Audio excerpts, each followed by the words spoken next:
ఈ రోజు నేను గ్రీన్ కార్డ్ అప్లై చేస్తే ఎన్ని ఇయర్స్ పడుతుంది మనకు గ్రీన్ కార్డ్ రావడానికి? ఇప్పుడున్న రూల్స్ ఏమి చేంజ్ అవ్వకపోతే గ్రీన్ కార్డ్ కంటే కూడా ఫస్ట్ డెత్ సర్టిఫికేట్ వస్తుంది.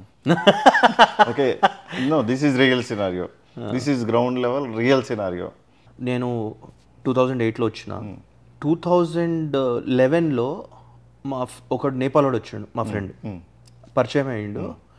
మా వానికి 2013లో గ్రీన్ కార్డ్ వచ్చేసింది. నాకు ఇప్పటికి కూడా గ్రీన్ కార్డ్ రాలేదు. ఆ డిస్పారిటీ ఎందుకు ఉంది? Country where you birth actually decide your order. Okay, not when you came. Okay, so basic ఏంటంటే ఎవ్రీ కంట్రీకి వీళ్ళు 7% క్యాప్ సెట్ చేశారనమాట, షుడ్ నాట్ క్రాస్. ఇక్కడ 2 థింగ్స్, ఎంతమంది వస్తున్నారు, ఎన్ని ఉన్నాయి. Okay, so Nepal for example తీసుకున్నాము, వాళ్ళు ఇయర్కి యాక్చువల్గా వాళ్ళకి సెట్ చేసిన ఆ 7% కోట ఎప్పుడు టచ్ అవ్వరు. వేరేజ్ anybody come from India side మనం ఈజీ క్రాస్ చేసేస్తాం 7%. ఎందుకంటే మనకి ఇయర్కి వచ్చేసి రఫ్లీ ఒక 20-30 వేల మంది ఈజీగా అప్లై చేస్తారు. ఈ పెర్ము I-140 అయిపోయి రెడీగా ఉన్నవాళ్ళు. సో మనకేంటంటే చాలా ఎక్కువ మంది ఉండటం వల్ల అండ్ మనకి లిమిటెడ్ నెంబర్ ఆఫ్ వీసాస్ ఉండటం వల్ల మనం ఏంటంటే మన ముందోళ్ళు అయిపోయే వరకు ఆగాలి.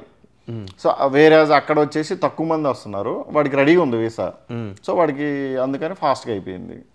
ఓకే, సో కంట్రీకి వేరీ అవుతుంది అని చెప్తున్నాం. యా, ఓకే, ఎస్, సిచ్యుయేషన్ అలా ఉంది. ఎందుకంటే ఇప్పుడు ఇండియా నుంచి ఆల్మోస్ట్ అట్లీస్ట్ 3 లక్షల మంది వెయిట్ చేస్తున్నారు. I-140 అప్రూవ్ అయ్యి డేట్స్ మూవ్ అయితే ఫైల్ చేయడానికి రెడీగా 3 లక్షల మంది ఉన్నారు. ఈ 3 లక్షల మంది నేను చెప్పేది EB1 కాకుండా, నేను ఓన్లీ EB2 EB3 గురించే మాట్లాడుతున్నాను. ఎందుకంటే EB1 కోట ఎప్పుడు నియర్ టు కరెంట్ ఉంటుంది కాబట్టి వాళ్ళకి అంత వెయిట్ టైమ్స్ ఉండవు.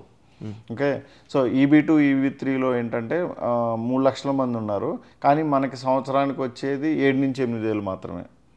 యాక్చువల్గా రావాల్సింది 2800 ఇన్ ఈచ్ లైన్, 5600 చేంజ్ రావాలి. కానీ వాళ్ళు ఏంటంటే లాస్ట్ మినిట్లో వేరే వాళ్ళకి ఏమన్నా ఇవ్వకుండా మిగిలిపోయినవి ఏమన్నా ఉంటే ఒక 1000 to 1500 యాడ్ అవుతాయి లాస్ట్ క్వార్టర్లో. అంటే రెస్ట్ ఆఫ్ వరల్డ్ వాళ్ళ ప్రాసెసింగ్ చేయలేకపోతే అవి యూజువల్గా లాస్ట్ క్వార్టర్లో ఇండియాకి ఇస్తారు. కాబట్టి రఫ్లీ నేను చూసిన దాని ప్రకారం నార్మల్ ఇయర్స్లో అయితే రఫ్లీ 7000 వస్తాయి. EB2 EB3 ఇండియాకి టుగెదర్ 7000 వస్తాయి. కానీ మన వాళ్ళు 3 లక్షల మంది వెయిట్ చేస్తున్నారు.